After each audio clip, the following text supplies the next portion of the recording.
always have practiced that name. Shreyaa Venkat, she is the founder of Nest for You. She's going to talk about her nonprofit. Yes.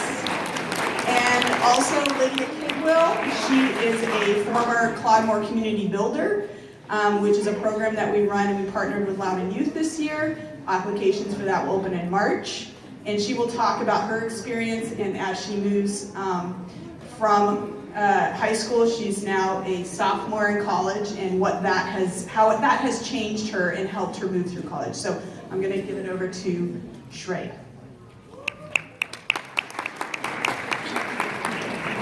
Good morning, everyone. My name is Shreyaa Venkat, and I'm a junior at Broad Run High School. I want to start by thanking the Academies of Loudoun and Miss Valerie P. Sierra from Loudoun Cares for giving me this amazing speaking opportunity.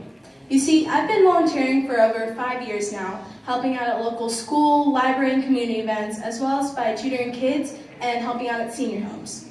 I'm also an active member of TED Ed Club and a board member of Key Club at my school, where I provide a wide range of volunteer opportunities for youth and teens in the community. All this was great, but I wasn't satisfied. I really wanted to get my friends and community involved, so I formed a nonprofit organization called Nest for Us that provides volunteer and leadership opportunities for youth and teens in the community to make the world better through kindness. When I started volunteering, I noticed so many homeless people who didn't have access to food. I also noticed that so much food goes to waste every day at schools. So, homeless people, food waste. I put 2 and 2 together and decided that Nest for Us should focus on reducing food waste and feeding the hungry. I want you all to think about something. How many of you have ever been to Washington, D.C.? Raise your hand. Yeah, pretty much all of you, right? Yeah. I bet you've seen well-dressed men, suits and ties, teens sipping coffee downtown, maybe especially during the holiday season, children begging their parents to buy them the new toy, the coolest new toy, or the new phone, iPhone XR, right? Sounds perfectly normal, right? Well, now try shifting your perspective a little bit. You might notice a man sitting on a wheelchair in a street corner holding a sign that says, "Hungry, need food." You also might notice men staring at a coffee shop, stomachs growling in hunger.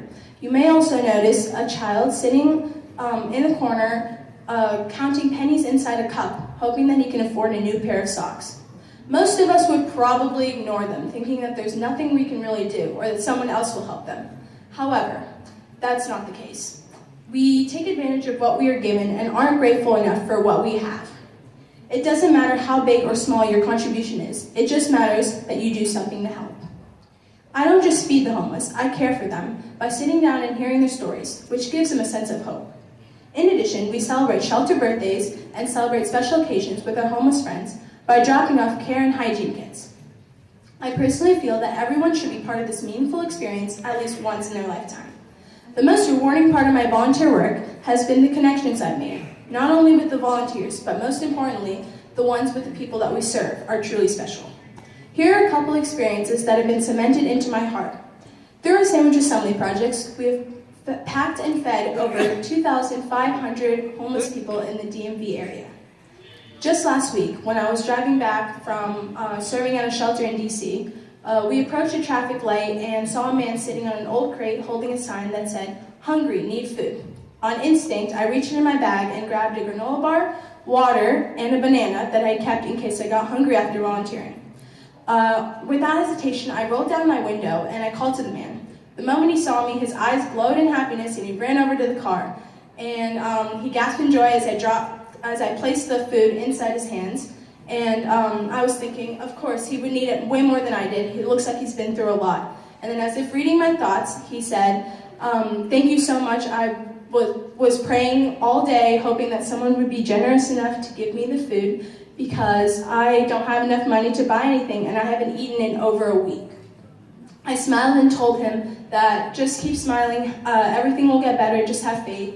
And he nodded graciously at me and then ran back over to his crate and he took the food and he put it in the small backpack that I'm pretty sure held everything that he needed in his life. That's all he had. So this is one of the reasons why I do what I do. It only takes 30 seconds to change someone's entire day. We have over 250 dedicated volunteers on our team. We actively partner and volunteer with local schools, libraries, and other nonprofit organizations. Recently, we partnered with the Aaliyah Foundation and packed over 1,000 care packages to benefit Hurricane Florence victims. Nest Tutors, our free tutoring program, has impacted over 14 local schools. I'm inspired to give back because I know how fortunate we are and feel that it's our responsibility to help those in need. Because of our immense dedication, Nest has received the Outstanding Youth Volunteer Team of the Year Award, hosted by Loudoun Cares, and has been recognized with the Presidential Environmental Youth Award recognition. I really want the youth to look at the world in a different way, a world where they are not the center. Community service provides a great pathway for this. However, many kids think that they don't have enough time to volunteer. However, I believe that you don't have to have the time to volunteer, you need to make the time to volunteer. Nothing is impossible, you just need to have the passion and heart to give back. I strongly believe that even if you have nothing else to give to someone, your kindness will mean the world to them. It's always deep in my heart to do that for my community, and I hope it'll soon become part of yours too. I'm a student like you. If I can make a difference, so can you. Thank you for your time.